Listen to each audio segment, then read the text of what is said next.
lugar, agradecer sinceramente al Cabildo Insular de Tenerife y en las personas de Noemí Martín y Javier Herrera su invitación a participar en este foro de elevado nivel, como se ha podido ver como consecuencia de las intervenciones de los anteriores ponentes, y en la que espero estar al nivel, tratando un tema no exento de polémica, cuál es la evaluación adecuada cuando proyectos, programas o planes puedan afectar a espacios Red Natura 2000.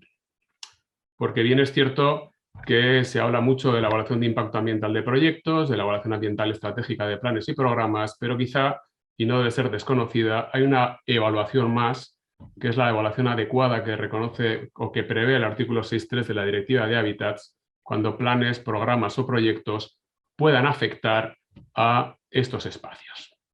Bien, compartiré con ustedes una pequeña presentación. Tenía mis dudas, pero es posible que esto les pueda facilitar el seguimiento de mi intervención.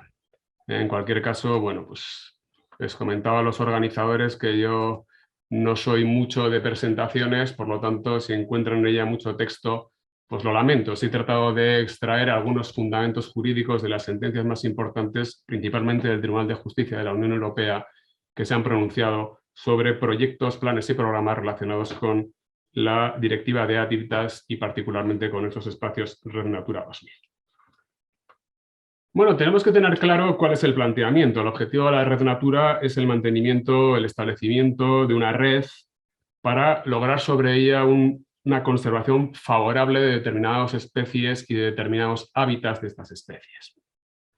Es evidente que el patrimonio natural y la biodiversidad es el elemento biótico fundamental en la protección del medio ambiente. Y España, pues es el país de la Unión Europea que más porcentaje del territorio aporta a la Red Natura 2000.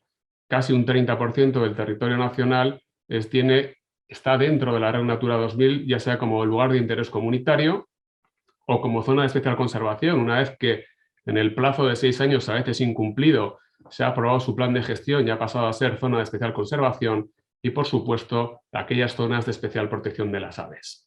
El régimen jurídico de todos conocidos lo pongo, pero en cualquier caso me centraré principalmente en el artículo 6 de la Directiva de Hábitats, que es el que regula en su apartado tercero la evaluación ambiental adecuada.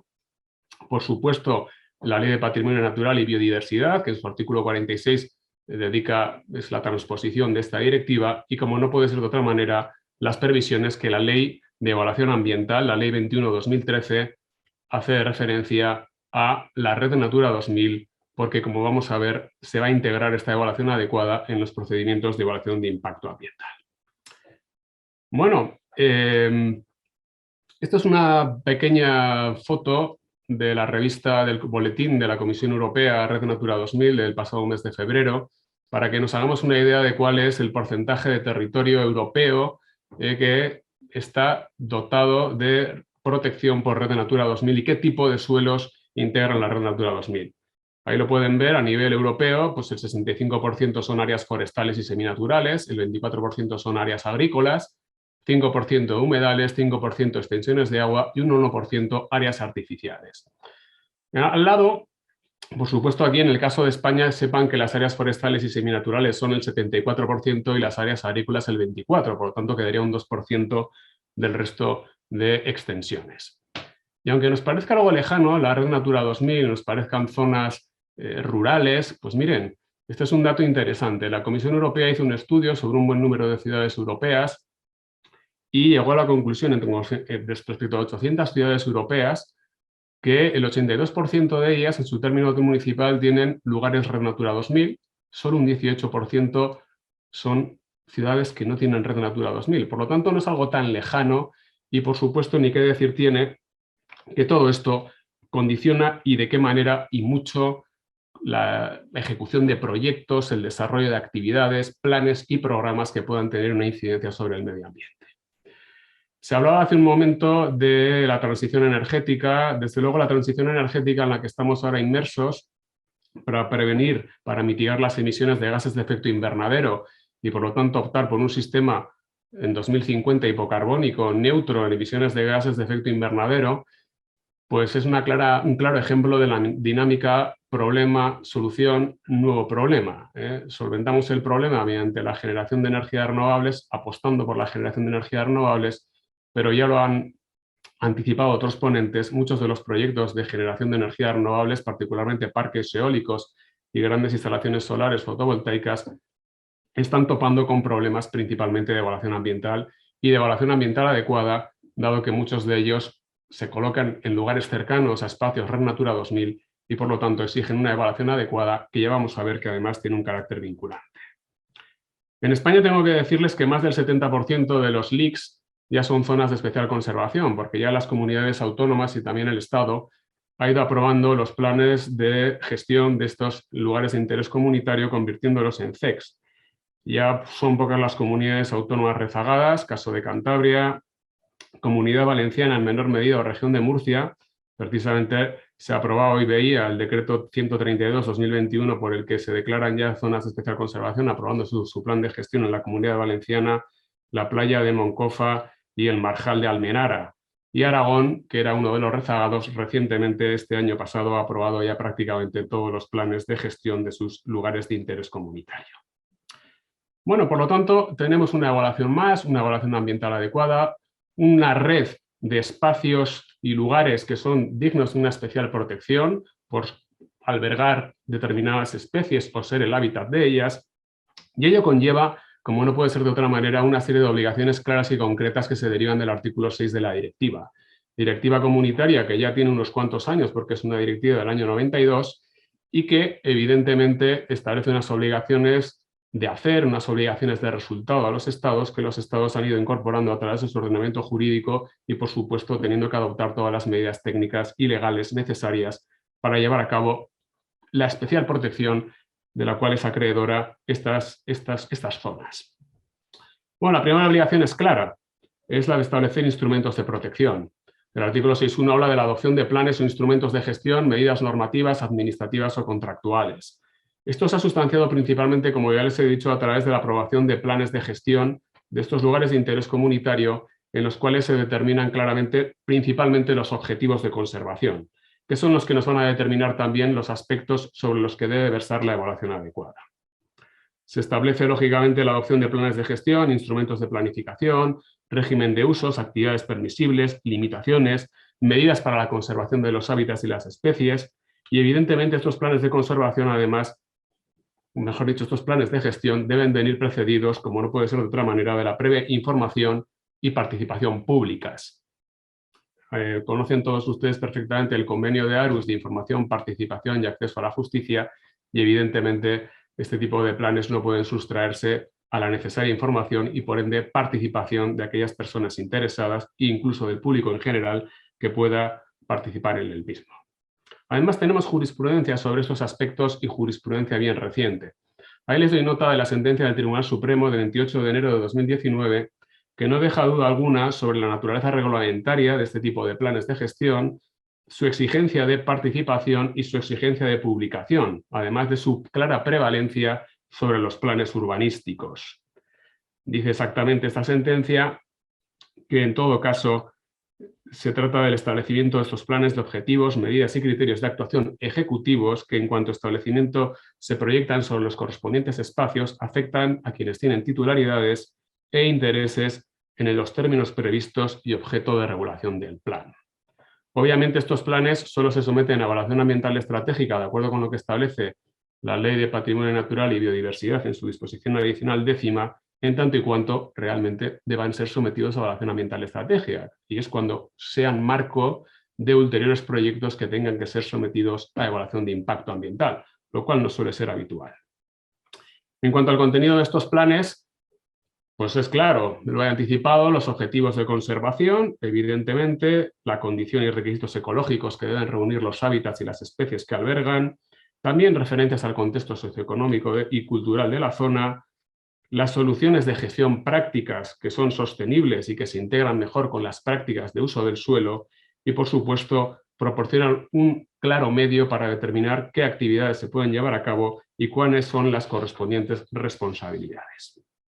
De cómo se tienen que aprobar estos planes ha sido también la jurisprudencia la que nos ha determinado que no es admisible. Hay una sentencia también relativamente reciente, de hace poco más de 3 años, del Tribunal Superior de Justicia de Extremadura, de 19 de junio, en el que anuló nada menos que los planes de 75 lugares. Y es que la Junta de Extremadura, mediante el decreto 110/2015, aprobó el denominado Plan Director de la Red Natura 2000, aprobando los planes de gestión de hasta 75 lugares, en un anexo en el que, lógicamente, la sentencia, estimando los argumentos de los recurrentes, confirma la falta de definición de las medidas de conservación, su individualización, los mecanismos que aseguren su aplicación y la ausencia de un plan de seguimiento. Y es que, claro, si tales planes deben procurar el mantenimiento de los espacios en estado de conservación favorable y evitar el deterioro, no parece a priori que se logre mediante la aprobación de 75 planes simultáneamente en un solo decreto del gobierno extremeño. De mismo modo, en el artículo 662 se establece una clara obligación para todos los Estados miembros de adoptar medidas, como lo que es el plan de gestión también, pero otro tipo de instrumentos de protección tendentes a evitar el deterioro de los hábitats. En concreto, impone a los Estados una serie de obligaciones y de procedimientos para garantizar este estado de conservación favorable y, en definitiva, se trata de todo tipo de planes, actividades o instalaciones, estén sujetas a autorización o no, ya hayan sido autorizadas o no con anterioridad a su declaración, y por lo tanto deben adoptarse todas las medidas que sean necesarias de carácter preventivo para el deterioro de estos hábitats.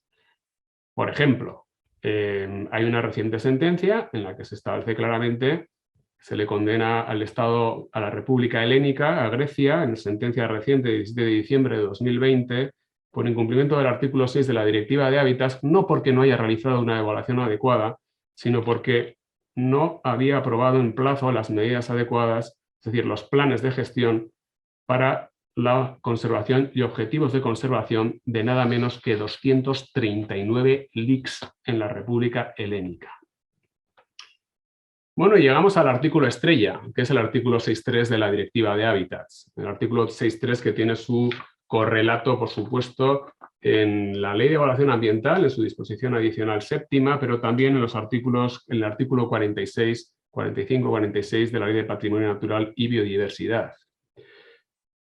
Bueno, aquí es donde está el melón, ¿no? Se ha hablado mucho esta mañana de discrecionalidad técnica, de discrecionalidad de medios, de discrecionalidad de opciones, de discrecionalidad de actuación. Bueno, aquí vamos a ver cómo este precepto está trufado de conceptos jurídicos indeterminados. Hasta en cada uno de los apartados se hace referencia expresa a un principio tan importante como es el principio de cautela, y no me resisto a proyectárselo bien grande, porque, bueno, si leemos, está escrito en castellano, según el sentido propio de sus palabras, nos habla de cualquier plano o proyecto que, sin tener relación directa con la gestión del lugar o sin ser necesario para la misma, ya vamos a ver que cuando tenga relación directa o sea necesario, no se va a exigir evaluación adecuada, pueda afectar de forma apreciable,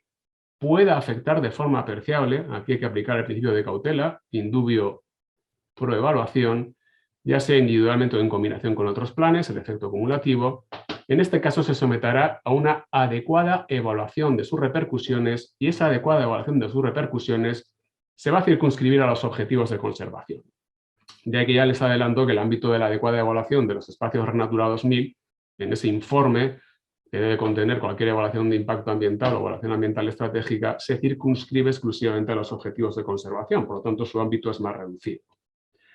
A la vista de las conclusiones de esta evaluación, ojo, solo se declararán de acuerdo con dicho plan y proyecto tras haberse asegurado, es decir, que no haya duda alguna de que no causará perjuicio a la integridad del lugar, y si procede tras haberlo sometido a información pública. Faltaría más. Pero ya vamos a ver que esto está, como les he dicho, trufado de conceptos jurídicos indeterminados. En ambos párrafos hay que hacer una interpretación del principio de precaución o de cautela, porque no se nos habla de certezas, pueda afectar solo cuando estemos seguros. Yo no estoy seguro prácticamente de nada. Bueno, lo primero es el informe de afección apreciable, que es el primer párrafo al que se hace referencia en el artículo 6.3 de la directiva. Bueno, el informe de afección apreciable queda claro, es decir, la exigencia o no de adecuada evaluación de un programa o proyecto que pueda tener efecto sobre Red Natura 2000. Bueno, Esto es lo primero que hay que valorar, porque si descartamos que pueda tener un efecto apreciable, evidentemente no será necesaria esa evaluación ambiental adecuada que se exige a renglón seguido. Aquí el Tribunal de Justicia hace una clara interpretación de indubio pro evaluación, en caso de duda de falta de certeza de evaluación. De ahí que en la mayor parte de los casos, pues salvo que sean tremendamente evidente que no va a tener evaluación el plan o programa, que por cierto pueden ser planes o programas o proyectos que no se desarrollen dentro del propio espacio, sino que puedan ser limítrofes y tener afección, pues lo dice bien claramente, ¿no? Es decir, está condicionada a que exista probabilidad o riesgo de que ese plan afecte de manera apreciable. Claro, apreciable. ¿Qué es apreciable? Otro concepto jurídico indeterminado que habrá que determinar. Teniendo en cuenta que el principio de cautela se considera que tal riesgo existe desde el momento en que no pueda excluirse a la luz de los mejores conocimientos científicos en la materia que el plan o proyecto pueda afectar a los objetivos de conservación. Bueno, ahí les cito una sentencia que la ha traído a colación precisamente porque, dado que quien lo convoca esta jornada es el Cabildo Insular de Tenerife, una sentencia reciente del Tribunal Constitucional que precisamente se pronunció sobre el artículo 174.1 de la Ley del Suelo y de los Espacios Naturales Protegidos de Canarias. ¿Por qué? Porque esta ley hacía referencia o determinaba en buena medida este requisito o cómo se debía llevar a cabo esta apreciación. La verdad es que sin distingo prácticamente de lo previsto en la legislación estatal, pero aquí el Tribunal Constitucional lleva a cabo un reproche constitucional de su artículo porque emplea el término importante frente al de apreciable. La ley canaria habla de efecto importante frente al de apreciable, términos que por lo demás, dice la sentencia del Constitucional, no son equivalentes, sino en la definición de lo básico realizada por dicho precepto. Por consiguiente, declaramos la inconstitucionalidad y la nulidad del inciso, teniendo en cuenta, por supuesto, que es un aspecto que pertenece al contenido básico y sobre el cual, evidentemente, las comunidades autónomas no pueden entrar más allá del desarrollo legislativo y de las normas adicionales de protección. Bueno, vamos a la evaluación adecuada propiamente dicha. Bueno, decíamos que en el informe en el que valoramos la apreciación no vamos a entrar a valorar si el plan o proyecto compromete o no los objetivos de conservación, simplemente si puede afectar de forma apreciable. Lo de si compromete o no los objetivos de conservación se valorará evidentemente en la evaluación. Claro, la directiva no define qué se entiende por evaluación adecuada, otro concepto jurídico indeterminado. Sí sabemos que debe referenciarse necesariamente a los objetivos de conservación, que son los que se habrán establecido en el plan de gestión del respectivo lugar, y excluye factores que no sean los ambientales, tales como pueden ser los sociales o económicos, y en esto se puede diferenciar en parte de la evaluación de impacto ambiental de proyectos o de la estratégica. Lo que lleva a cabo la evaluación es un análisis en profundidad de los objetivos de conservación establecidos para el lugar, tal y como establece el artículo 6.3 de la directiva. Bueno, ahí les plasmo un fundamento jurídico, un punto concreto de la sentencia del Tribunal de Justicia reciente de 7 de noviembre de 2018, en el que explica básicamente qué consiste esta evaluación adecuada de las repercusiones de un plan o proyecto sobre espacios Red Natura 2000. Y lo he fragmentado, este fragmento, para que quede de esta manera más claro. En primer término, se establece la identificación de todos los aspectos del plan o proyecto que puedan afectar a los objetivos. Esto hay que identificarlo claramente. Este plan o proyecto, qué aspectos tienen y en qué medida pueden comprometer, si es que lo pueden comprometer, los objetivos de conservación.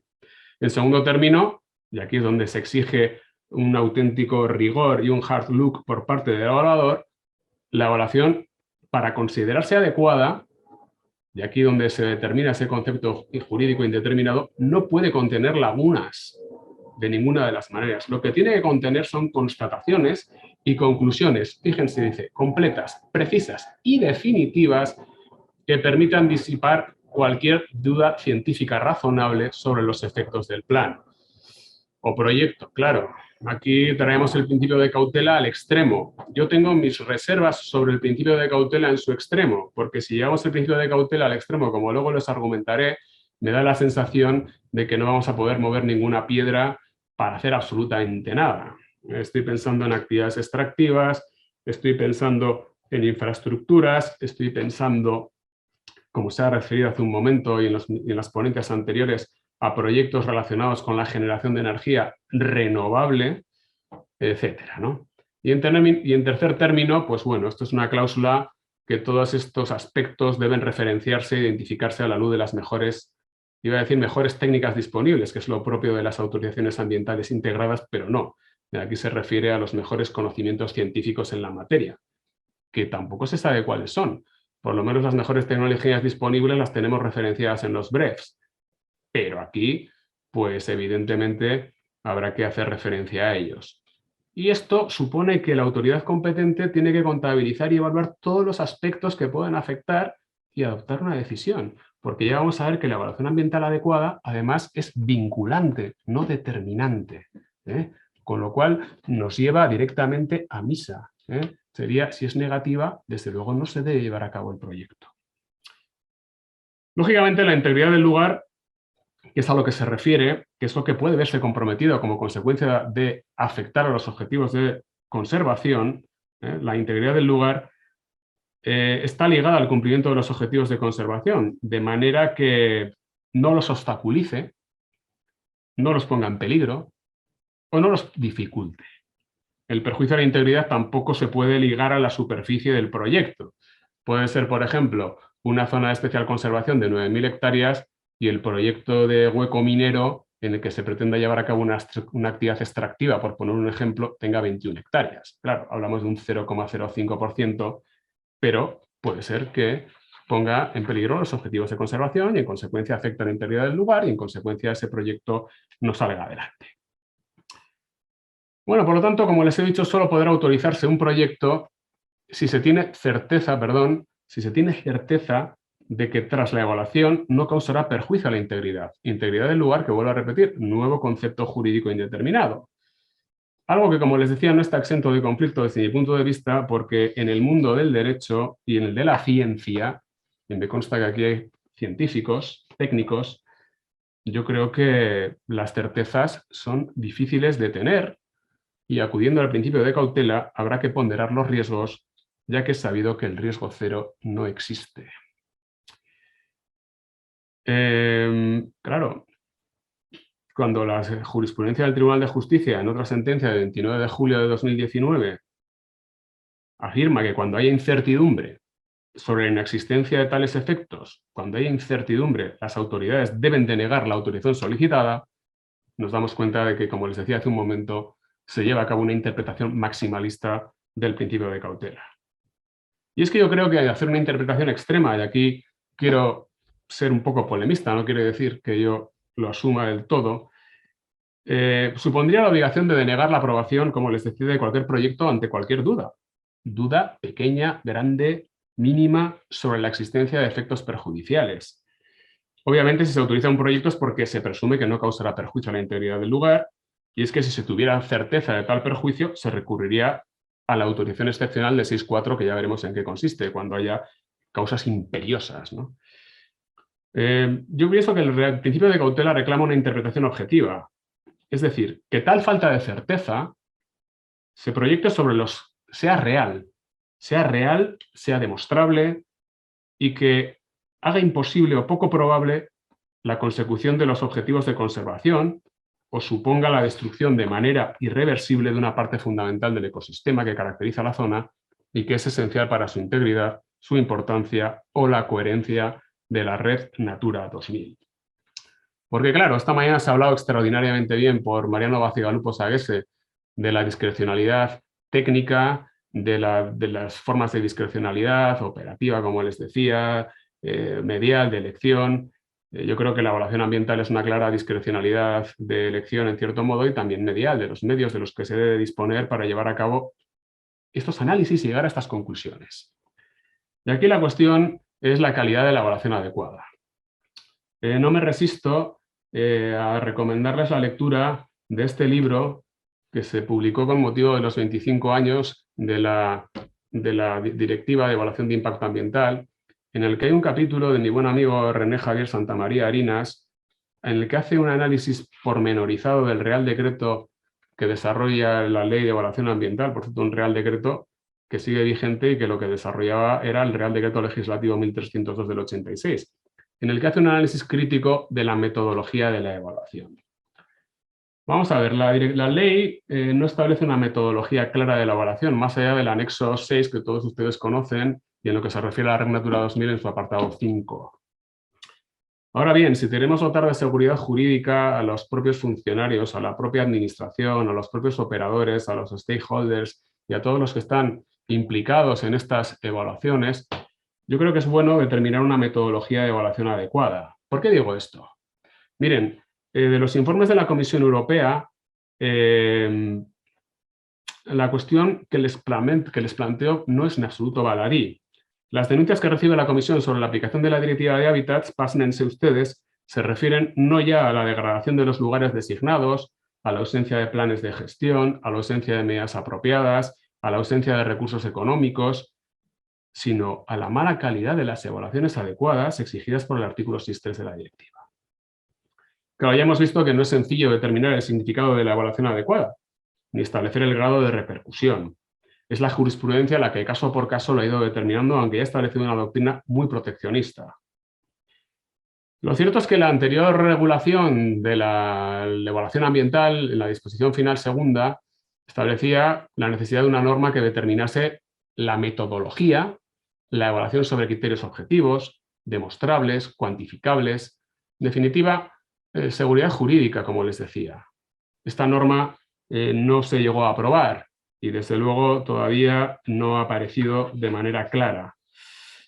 Y es que estamos hablando de apreciaciones, de técnicas, de juicios prospectivos, en definitiva, pues miren ustedes, o sea, el principio de cautela nos hace hacer una prospección, mirar al futuro y valorar cuáles son los impactos posibles, poco probables, permanentes, temporales, continuos, discontinuos, graves, no graves, asumibles, no asumibles. Es decir, toda esta categorización y alguna que me acabo de inventar sobre lo que hay que determinar, ¿no? Y en esto, pues yo creo que ni la ley establece una concreta metodología en las evaluaciones y quizás sería buen momento para que se establecieran más allá de los criterios contenidos en los anexos. Unas normas técnicas, no sé si de normalización o similares, sin tener que estar al socaire de la frecuente judicialización de proyectos sometidos a evaluación adecuada, evaluación de impacto ambiental o incluso estratégica, en los que los jueces tienen que enfrentarse a diferentes informes periciales de parte, además de la declaración de impacto ambiental formulada o de la evaluación ambiental adecuada formulada, todos ellos curiosamente contradictorios en algunos casos, incluso respecto de datos objetivos, como puede ser incluso el número de árboles que deben ser talados para llevar a cabo un proyecto o la propia extensión del proyecto. Y en esto yo pues no dejo de pasmarme, ¿no? Porque yo he visto algún proceso sobre proyectos en Red Natura 2000 en el que había informes periciales evacuados por personas muy sesudas, todos ellos con una experiencia acreditada, pero uno nos decía que era de día y otro nos decía que era de noche. Uno nos decía que el proyecto iba a tener una afección importante sobre determinadas especies silvestres de protección, otros nos decía que no era la zona de anidación ni de campeo de este tipo de especies. Es decir, que ante este tipo de tesitura, pues es difícil tener las cosas claras. Miren, pensaba que me iban a hacer spoiler con esta sentencia, y es una sentencia extraordinaria. Yo les recomiendo su lectura, aquí les extraigo un fragmento de la misma. Es una sentencia relacionada con la estación depuradora de aguas residuales proyectada y construida en el Molinón, término municipal de Gijón. Aquí la Audiencia Nacional, es sentencia del Tribunal Supremo que confirma una sentencia de la Audiencia Nacional, hay una errata, de 3 de junio de 2014. Esta sentencia hace claro hincapié en la metodología de la evaluación, analizando con exhaustividad la calidad y justificación del estudio de impacto ambiental, de la declaración de impacto ambiental, la ausencia de contradicciones y la consiguiente declaración de impacto ambiental motivada. Y esto es un ejemplo claro de lo que decía Mariano Bacigalupe. La motivación en ningún caso puede ser genérica. Y aquí da la sensación, porque la sala, por supuesto, se lee en detalle el estudio de impacto ambiental y la declaración de impacto ambiental y pone de manifiesto una alarmante una alarmante carencia de motivación en la declaración de impacto ambiental y en el estudio que la precede. Si podíamos leerlo, lo pueden leer ustedes perfectamente, subrayo lo que me parece más importante y desde luego es sonrojante. Se constata que la declaración de impacto ambiental no justifica en modo alguno la elección del método utilizado para contrastar la incidencia medioambiental de cada una de las alternativas y por ende su solvencia técnica al efecto, aunque se hace referencia de forma indiscriminada a un largo listado bibliográfico.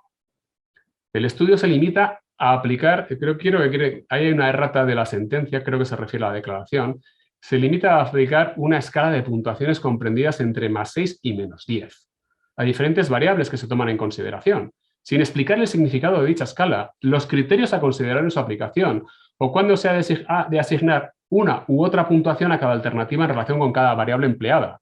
De hecho, no les he traído toda la sentencia, pero se ponen de manifiesto incluso calificaciones que son contradictorias entre sí. De ahí que, desde luego, si nos encontramos declaraciones, primero estudios de impacto ambiental incompletos y segundo declaraciones de impacto ambiental que a renglón seguido la sentencia saca los colores, pues evidentemente no estamos ante la rigurosidad y la motivación necesaria en la que se debe incurrir por parte de estas declaraciones. Bueno, ya les he dicho que la evaluación ambiental adecuada de planes y proyectos que puedan afectar de manera apreciable a espacios Red Natura 2000 es una evaluación más, pero es una evaluación que se superpone a las que ya pueden existir de impacto ambiental o de planes y programas. Dado que es un principio básico del derecho administrativo la agilidad en la tramitación de los procedimientos, pues parece bastante evidente que no era necesario articular un nuevo procedimiento, sobre todo cuando muchos de los proyectos a los que nos referimos, además de esta evaluación ambiental adecuada, se están sujetos a evaluación de impacto ambiental, ya sea ordinaria o simplificada. Bueno, sobre esto la Comisión Europea, la propia directiva en su artículo 2.3 y la Ley de Evaluación Ambiental en su artículo 2.c hace referencia a la necesidad de fomentar la racionalización y, en consecuencia, el derecho pues, de integrar en la medida de lo posible. Aquí esto no implica en modo alguno que desaparezca la individualización propia de la evaluación adecuada, cuyo primer paso es el informe de afección al que hemos hecho referencia. Pero la comunicación de la Comisión Europea le da dos alternativas a los Estados, o que se opte por procedimientos conjuntos o procedimientos combinados, es decir, coordinados. Nuestra legislación, y también es lo que en cierto modo propone la Comisión, es que los procedimientos sean conjuntos. Bien saben ustedes que dentro del procedimiento de evaluación de impacto ambiental ordinario de proyectos, pues hay un informe que hace referencia precisamente a la evaluación ambiental adecuada, o en la evaluación ambiental simplificada lo mismo. Y de hecho, los proyectos que no estén sujetos al anexo 1, que no estén previstos en el anexo 1 ni en el anexo 2 de la Ley de Evaluación Ambiental, se someterán a evaluación ambiental simplificada de acuerdo con el artículo 7 de la Ley de Evaluación Ambiental. Por lo tanto, nuestro legislador opta por un procedimiento conjunto. De aquí llega el momento también de establecer algunas cuestiones que yo creo relevantes en este punto de la presentación. Hablamos de evaluación de impacto ambiental de planes y programas. Bueno, proyectos del anexo 1 y 2 y los planes que sean públicos y que sean el marco de una serie de sectores para ulteriores proyectos. Ojo, en la evaluación ambiental adecuada con afección sobre Red Natura 2000 puede ser cualquier proyecto. La jurisprudencia del Tribunal de Justicia ha sido tremendamente amplísima. Luego les voy a contar algunos casos, alguna sentencia en la que van a alucinar cómo determinados proyectos o determinadas, yo no diría ni proyectos, actividades, se les ha exigido la evaluación ambiental adecuada que se exige por mor del artículo 6.3 de la directiva. El concepto de la evaluación ambiental de impacto tiene un concepto mucho más amplio, de los parámetros fundamentales de la biosfera, el mundo biótico y otros aspectos incluso. La evaluación ambiental adecuada solo se circunscribe a los objetivos de conservación. En segundo lugar, la evaluación de impacto ambiental, que ustedes lo saben perfectamente, el estudio debe presentar unas alternativas y el análisis de las alternativas es obligatorio. En la evaluación ambiental adecuada es recomendado y solo es obligatorio, como veremos en los casos del artículo 6.4. Y por último, y esto es muy importante, mientras que la declaración de impacto ambiental o la declaración ambiental estratégica es determinante, no vinculante, de ahí que exista un órgano de solución de discrepancias, cuando hay discrepancias entre el órgano sustantivo y el órgano ambiental. En el caso de la evaluación ambiental adecuada es vinculante. Es decir, que si se establece claramente por el órgano ambiental que el proyecto, plan o programa afecta de manera directa los objetivos de conservación y pone en riesgo la integridad del lugar, no se debe autorizar el proyecto. Y ni qué decir tiene que la omisión de la evaluación ambiental adecuada, igual que la evaluación de impacto ambiental, pues determina la nulidad del acto autorizatorio. Sobre esto les doy noticia de una sentencia del Tribunal Supremo de 9 de octubre de 2019 que confirma una sentencia del Tribunal Superior de Justicia de Madrid de 20 de marzo de 2018 por el que se declaró nula la resolución que la Dirección General de Medio Ambiente de la Comunidad de Madrid eximió de la evaluación ambiental adecuada para la construcción de una mansión en una zona de especial conservación. Bueno, vamos avanzando. Y voy a ir un poquito más rápido. Bueno, por lo tanto, el ámbito y el concepto de proyecto, como les he dicho, es bien distinto, amplísimo en lo que se refiere a Red Natura 2000. La definición, evidentemente, de proyecto de la evaluación de impacto ambiental es más restrictiva que la resultante de la Directiva de Hábitats. Ni qué decir tiene que si una actividad se considera proyecto en el sentido de la evaluación de impacto ambiental de proyectos, desde luego será un proyecto desde el punto de vista de la Directiva de Hábitats, y no al revés. De hecho, el Tribunal de Justicia ha llegado incluso a admitir como proyecto pues, actividades de pastoreo de ganado, el vertido de residuos líquidos en el suelo como fertilizante, por el riesgo de contaminación por nitratos de origen agrario, la propia escalada o el bouldering, escalada, como bien saben, sobre paredes ubicadas en Red Natura 2000, y esto pues es muy curioso, ¿no? Ahora les contaré una sentencia muy reciente que, por cierto, comenta Gerardo García Álvarez en el último Observatorio de Políticas Ambientales 2020, cuya lectura les recomiendo, y si no lo conocen, pueden acceder al mismo a través de la página web de Actualidad Jurídica Ambiental. Bueno, evidentemente, como ya les he dicho, la Ley de Evaluación Ambiental, la Ley 21/2013, tiene bastantes referencias a los espacios Red Natura 2000. En primer lugar, en los anexos 1 y 2, se hace referencia en el anexo 1, grupo 9, proyectos que requieran de evaluación ambiental ordinaria cuando se desarrollen en espacios Red Natura 2000, evidentemente, y en el anexo 2 también, en su grupo 10, contiene una serie de proyectos en espacios naturales protegidos. Cuando se trate de proyectos que no estén en el anexo 1 ni en el anexo 2, pues lo que establece la ley en su artículo 7 es que será un objeto de evaluación ambiental simplificada, por lo que desde mi punto de vista no llego a entender la previsión del anexo 2, porque si en todo caso han de someterse a simplificada derivando del correspondiente informe, pues ya me dirán ustedes. Ustedes saben perfectamente que los proyectos del anexo 2, lógicamente, hay que valorarlos en esa evaluación ambiental simplificada a la luz de los criterios del anexo 3, nuevos conceptos jurídicos indeterminados, tamaño, características, ubicación y potenciales impactos, y es ahí cuando se decide si debe someterse a evaluación de impacto ambiental ordinaria o si bien el informe ambiental es suficiente a efectos de las medidas que determina. Más cosas. En 2018 se llevó a cabo una primera modificación de la Ley de Evaluación Ambiental a través de la disposición adicional séptima. Bueno, lo que reproduce en su apartado primero esta disposición adicional séptima es lo que ya conocemos perfectamente del artículo 6.3 de la Directiva de Hábitats.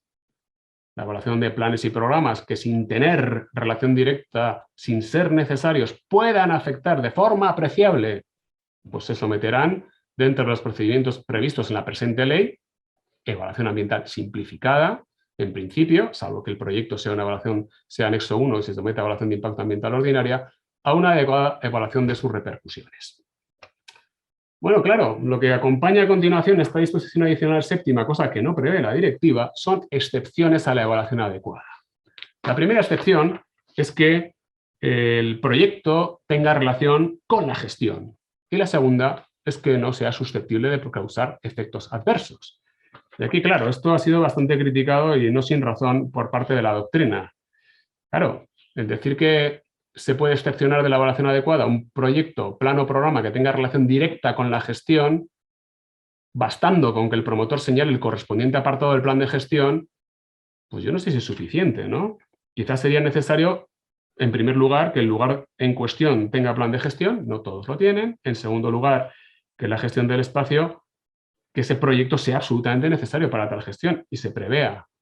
Si no, de lo contrario. En segundo lugar, más dudas todavía me ofrece el segundo apartado. Para acreditar que un plan o programa no es susceptible de causar efectos adversos, parece ser que el promotor señale el correspondiente apartado del plan de gestión en el que conste expresamente. Bueno, debe constar expresamente, digo, el proyecto, pero con nombre y apellidos, dimensión, características y todo. O como actividad permitida, es decir, autorizada, como si la autorización eximiese de la necesaria evaluación ambiental adecuada. O bien solicitar informe al órgano competente, con lo cual encontramos otra vía para eludirlo. Claro, son dos causas, como afirma Agustín García Ureta, discutibles de exclusión, porque la adecuación a la gestión de un lugar no es nominal, como ya les he dicho, es decir, no basta con que así se declare en un plan de gestión, sino que por el contrario debe examinarse desde una perspectiva material. Y en segundo lugar, el Tribunal de Justicia se ha manifestado en contra de las exclusiones, con fundamento en el hecho de que un proyecto no precise de autorización. Bueno, sí que añadió esta reforma también en el artículo 8.5, que saben que el artículo 8.5 establece, se hablaba antes de las excepciones del artículo 66 del Decreto Ley 36/2006, ¿verdad? Este decreto ley fantástico que ha modificado, ha acortado los plazos en algunos trámites de la evaluación ambiental estratégica y de proyectos. Bueno, las excepciones en ningún caso, ni las que existían ni las nuevas excepciones, eximen al promotor de efectuar una evaluación de las repercusiones sobre espacios Red Natura 2000. Y esto es artículo 8.5, el apartado quinto lo introdujo esta ley 9/2018, por lo tanto no aplica en absoluto el artículo, o sea, se aplica también el artículo 66 de este decreto ley. Es decir, ojo, que si estos proyectos afectan o puedan afectar de manera apreciable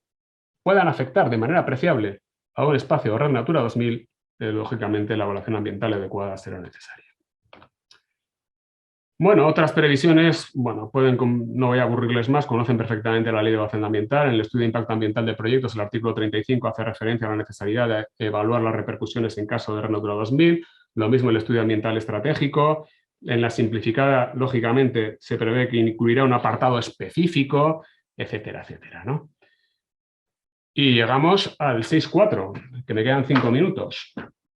Bueno, vamos a ver. ¿Esto es hecha la ley, hecha la trampa? No lo creo. Son las excepciones que siempre tienen que ser objeto de interpretación muy restrictiva, son razones imperiosas de interés general, deben estar muy bien justificadas, debe justificarse la ausencia de alternativas y, por supuesto, si la determinación de esas medidas compensatorias, que sobre ello se tiene que pronunciar la Comisión Europea, sirven principalmente, o sea, son necesarias. Bueno, en primer lugar, ausencia de cualquier alternativa técnica o ambientalmente viable. Aquí sí que es necesario el estudio de alternativas. Cuando la evaluación sea negativa, claramente. Cuando vaya a tener una afección apreciable sobre objetivos de conservación y pueda afectar a la integridad del lugar. Ojo, razones imperiosas de interés público de primer orden, incluidas las de índole social y económica. Omnicomprensivas excepciones, conceptos jurídicos indeterminados, sujetos a interpretación. Evidentemente, hay que motivar muy bien estas excepciones. Esto no le gusta mucho al Tribunal de Justicia de la Unión Europea, porque ya saben que el Tribunal de Justicia desconfía mucho de ellas. Les cito ahí una sentencia de 2014 en la que el Tribunal de Justicia dice lo siguiente. Por añadiduría, debe indicarse que en general los eventuales efectos positivos de la creación futura de un nuevo hábitat, que es la medida compensatoria de que se trata, medida compensatoria, recreación futura de un nuevo hábitat que pretende compensar la pérdida de superficie y de calidad de este mismo tipo de hábitat en el lugar protegido afectado, aun cuando tuviera esta medida compensatoria una superficie mayor y de mejor calidad, estas valoraciones son difícilmente previsibles y en cualquier caso solo serán visibles dentro de algunos años, como se resulta de la resolución de remisión. Por tanto, no pueden ser tenidos en cuenta en el procedimiento previsto en esta disposición. Otra sentencia de 29 de julio, bueno, cuando se trata de hábitats o especies prioritarios, solo se admiten razones de seguridad o salud pública.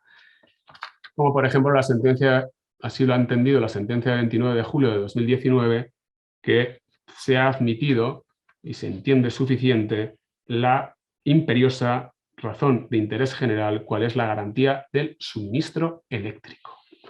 No nos rasguemos las vestiduras. En España conocemos algunos casos bien recientes que han sido documentados y explicados en un fantástico artículo de Delgado Echevarría en la revista Ambienta, año 2018, monográfico sobre evaluación de impacto ambiental, en el que hace referencia a casos de ampliaciones conocidas a principios de este presente siglo, año 2000, 2000 y pico, en los aeropuertos ahora antes se llamaba de Barajas, ahora actual aeropuerto Adolfo Suárez, y en el aeropuerto del Prat. El primer proyecto afectaba claramente a un lugar de interés comunitario, Río Jarama, y en el segundo a la zona de especial protección de las aves, Delta del Llobregat. Claro, en el primer caso se aprobó un plan de medidas compensatorias de 67 millones de euros, en el segundo un plan de medidas compensatorias de 120 millones de euros, con un gran número de medidas. Les podría leer aquí muchísimas de ellas, no les quiero extender, pero tenía por aquí en lo relativo a los planes compensatorios, entre tanto papel ya me he perdido, pero aquí lo tienen. Por ejemplo, en el caso del río Jarama-Lic, se invirtieron 67 millones de euros en la adquisición de 1.250 hectáreas de fincas para posterior restauración, ejecución variadas de restauración y mejora de hábitats de especies, recuperación de los márgenes del arroyo San Román, repoblación frondosa en las fincas Soto de la Heredad, repoblación forestal de las laderas, de Paracuellos del Jarama, construcción de un centro de recuperación de fauna silvestre. Y en el caso del Prat, por ejemplo, del aeropuerto del Prat, pues por importe de 120 millones de euros para la creación de un corredor biológico para favorecer la estructura de espacios protegidos, un subsistema de protección urbana entre el aeropuerto y el núcleo de población del Prat, recuperación de hábitats, programas de recogida y conservación de especies, creación de un centro de reproducción de cautividad, creación de nuevas zonas húmedas, etc.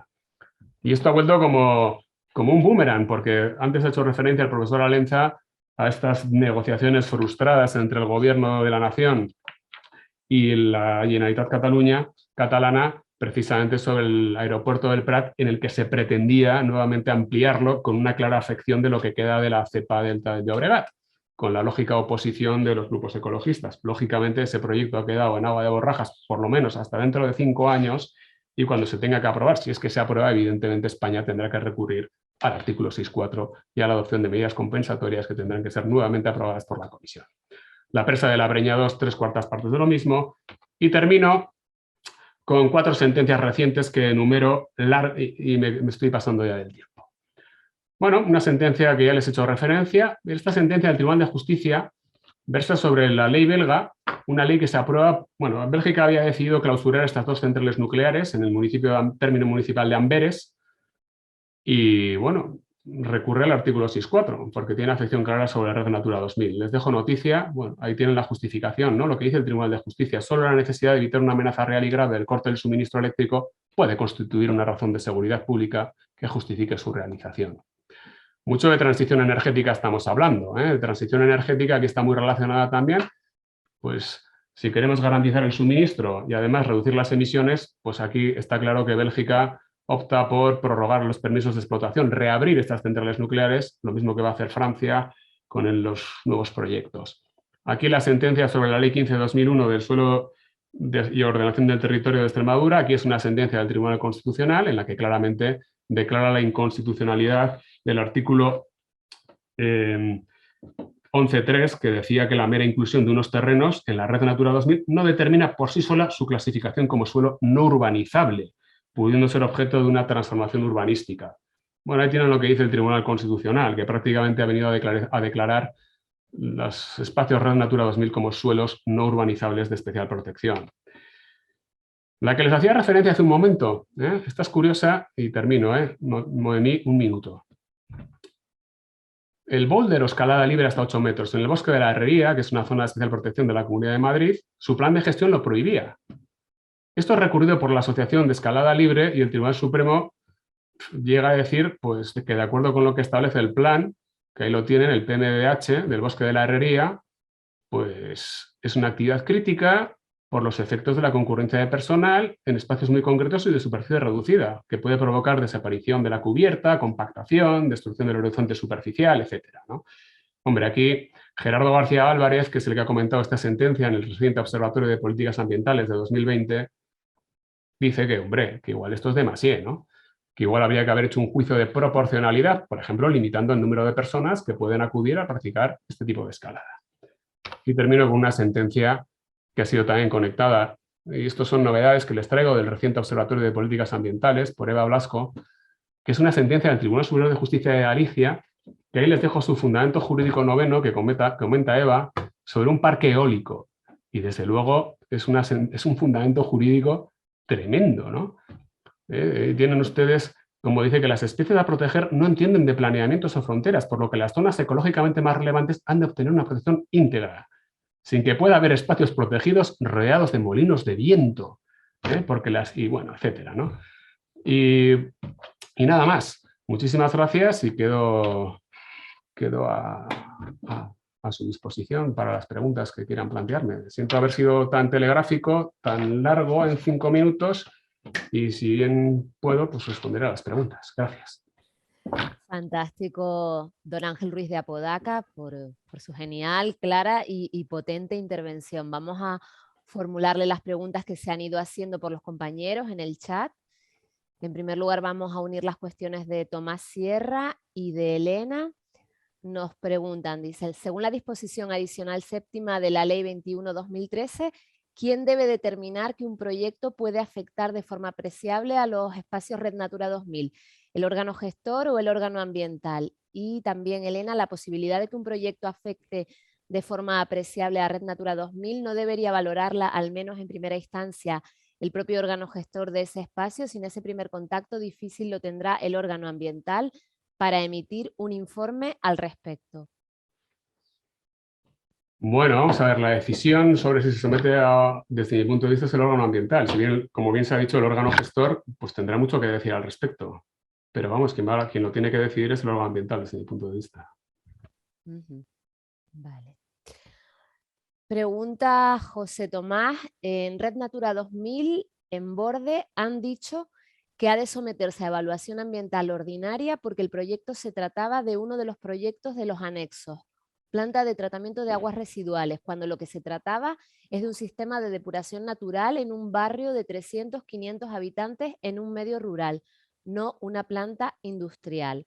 Aún hoy está en trámite y sin ejecutarse el proyecto y realizando vertidos de agua sin depurar a un cauce público cuando se planteaba una infiltración al terreno, una vez quedado demostrado en estudio hidrogeológico la no afección al acuífero. ¿Qué reflexión puede hacer al respecto del excesivo celo, arbitrariedad en la interpretación recogida en el informe técnico de la Administración de la importancia del proyecto para hacer una evaluación ordinaria del proyecto? Bueno, se plantea una pregunta, yo no conozco el informe, me imagino que estará motivado. El informe ambiental pues tiene que resulta de la evaluación ambiental adecuada, y en este caso una estación depuradora de aguas residuales. Vamos a ver, si se decide someterla a evaluación de impacto ambiental ordinaria, porque está en el anexo 2 de acuerdo con los criterios del anexo 3. Habrán valorado cuáles son los potenciales impactos del proyecto que pueda tener en general y sobre, en este caso, la Red Natura 2000. Está claro que la depuración de las aguas residuales urbanas es absolutamente necesaria.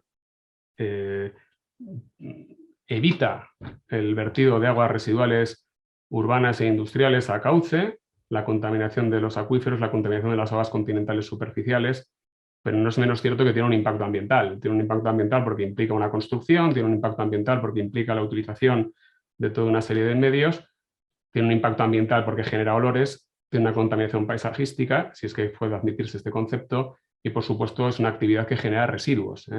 Genera lodos de depuradora que deben ser gestionados de manera adecuada, es decir, una depuradora no deja de ser una actividad industrial. Más allá de que yo desconozco absolutamente el proyecto, ¿no? Pero tampoco tengo que desconfiar de los técnicos que han informado en el sentido de que es necesaria una evaluación de impacto ambiental ordinaria de este proyecto. Vale. Nos pregunta Martina Castro si un determinado proyecto debe ser sometido a evaluación ambiental por poder afectar a un espacio Red Natura, ¿debería cumplir todas las variables previstas en la legislación de evaluación ambiental o limitarse a realizar el análisis sobre los fundamentos y o objetivos de protección de ese espacio Red Natura? Bueno, depende del proyecto. Vamos a ver, ya lo he dicho, ¿no? El concepto de proyecto del artículo 6.3 de la Directiva de Hábitats es un proyecto muchísimo más amplio. Creo que les he puesto ejemplos desde actividades de ganadería no intensiva, que en su caso estarían sujetos a autorización ambiental integrada, supuestos de fertilización con determinados residuos, el bouldering, ¿no? Algo como la escalada sobre pared desnuda. Evidentemente, todos estos son proyectos o actividades que ni de lejos están en el anexo 1 ni en el anexo 2 de la Ley 21/2013.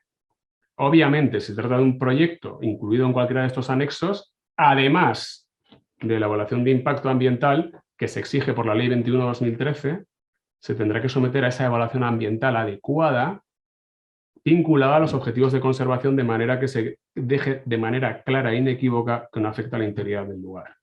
Ya les he dicho, son diferentes evaluaciones que nuestro legislador ha optado por una evaluación conjunta, no sucesiva ni superpuesta. Y en el caso de que se trate de proyectos que no están dentro del anexo 1 ni del anexo 2, nuestro legislador en el artículo 7 opta por la evaluación ambiental simplificada, que tendrá que venir circunscrita a lo que les acabo de referir, a esos objetivos de conservación. Volvemos al tema de antes. Si el órgano de gestión del espacio determina que no hay efectos adversos apreciables a Red Natura, ¿es necesario que el órgano ambiental se pronuncie sobre la necesidad o no de evaluación? Pues yo diría, hombre, tiene que haber un pronunciamiento. De hecho, se trata de un informe preliminar para decidir si se somete o no a evaluación adecuada ese proyecto, plan o programa. Yo creo, es posible que esté errado, pero yo creo que esa decisión corresponde al órgano ambiental. Evidentemente, si el órgano gestor de ese espacio entiende que el plan, proyecto o programa no tiene efectos apreciables, pues evidentemente acabará diciendo que no. Por cierto, Jaime, sí sé que el Real Decreto está derogado, ¿eh? No sé si he dicho que estaba vigente. Probablemente lo he dicho al hilo del análisis del libro de René. Evidentemente está derogado, sí. Jaime, no me riñas. Lucía Almenara nos pregunta ¿en qué procedimiento autorizatorio se debe determinar que un proyecto ubicado fuera de un espacio Red Natura 2000 puede tener efectos indirectos sobre dicho espacio si el mismo no está incluido en ninguno de los anexos de la Ley de Evaluación de Impacto Ambiental? ¿En qué procedimiento autorizatorio? Vamos a ver, es posible que se trate de un proyecto que ni siquiera requiera de autorización. Ojo, porque algunos de los ejemplos que les he puesto, ¿ustedes creen que la escalada libre está sujeta a autorización? ¿Ustedes creen que la disposición de determinados o la actividad ganadera en una determinada zona requiere de autorización o la disposición de fertilizantes orgánicos en determinados suelos requiere de autorización? Yo creo que son actividades que no están sujetas ni a licencia de actividad clasificada, ni a autorización de afecciones ambientales, ni mucho menos. Pero en determinados casos se ha exigido probablemente a resultas de denuncia o actividades o actas de inspecciones determinadas. Pero desde luego el control sobre este tipo de proyectos, denominamos así, es muy difícil. Y no necesariamente. Otra pregunta, ¿está de acuerdo con que hay un desequilibrio entre la agilidad procedimental y la protección medioambiental? Bueno, vamos a ver, esto se ha dicho hasta la saciedad por los ponentes que me han precedido en el uso de la palabra. Yo tengo mis críticas, ¿no? Recordarán ustedes cuando a principios de esta década, de la década pasada, mejor dicho, pues sobre texto de la sacrosanta celeridad en la actuación administrativa, la agilidad, la necesidad de que los ciudadanos no tengan que estar esperando sine die en la tramitación de los procedimientos administrativos, pues incluso se simplificaron muchos procedimientos. Algunas actividades que estaban sujetas a licencia municipal de actividad clasificada dejaron de estarlo cuando son actividades, muchas de ellas todavía molestas. Y desde luego hemos ido viendo, y este decreto ley 36/2020 no deja de ser sino un ejemplo de ello, reducción de plazos para la emisión de informes, reducción de plazos para la participación pública, reducción de plazos para la redacción del documento de alcance, reducción de plazos, en definitiva, prácticamente para todo. La autorización ambiental integrada ahora en 6 meses. El informe del organismo de Cuenca en 4 meses. Pero vamos a ver, si antes no lo hacían en 6 meses, ¿ustedes creen que lo van a hacer en 4? Pero si es que no es un tema de solucionar. Yo ahí soy crítico, y perdonen. Yo admiro a los funcionarios, a los técnicos de las consejerías y de los departamentos de medio ambiente de las diferentes comunidades autónomas, porque se ha dicho antes, ¿no? Aparte del aluvión de proyectos que están entrando, si encima te reducen los plazos y no se dota de los medios técnicos, personales y materiales necesarios para poder tramitarlos, es que yo lo siento, pero creo que es imposible. Una de dos. O crees a pies juntillas lo que el promotor te dice y cortas y pegas lo contenido en el estudio de impacto ambiental presentado por el promotor, o de lo contrario, pues habría que hacerles un monumento. Sinceramente lo digo, ¿eh? Yendo más allá incluso. Ustedes saben perfectamente que hay un delito de prevaricación ambiental, ¿no? Tipificado expresamente en el Código Penal. Pues, ojo, no solo se trata de autorizar, sino también de informar, ¿eh? Aunque lógicamente se exige un elemento subjetivo que es el dolo o la culpa, pero claro, o sea, al final tienes que, bueno, en fin, no voy a meter en jardines que no me corresponden, pero es que, joder, de verdad, o sea, usted me reduce los plazos, salvo que usted me pueda demostrar que de manera clara e inequívoca, con el montón de proyectos que tengo que tramitar, me pauta el número de tiempo que tengo que dedicar a cada proyecto, si no, de lo contrario es bastante complicado, pienso, ¿eh? Pues Ángel, con esta reflexión que nos afecta a muchos, vamos a dar por finalizada la Jo, lamento intervención. mucho haberme extendido un poco No, no, estamos en y la, tiempo. Quedan y la- algunas preguntas, pero bueno. me preguntan, bueno, no sé, vale, me voy, pero... Y nada, eso sí, ¿eh? Eso sí que me... como ha dicho Jaime, efectivamente, que nadie se cree, el Real Decreto de 1988 que desarrolló el Real Decreto Legislativo 1386 efectivamente está derogado. Esto es la cláusula derogatoria de la propia ley, ¿eh? Pero he dicho que está vigente, lo siento. Bueno, Gracias, muchas gracias, de verdad. un placer. Un placer.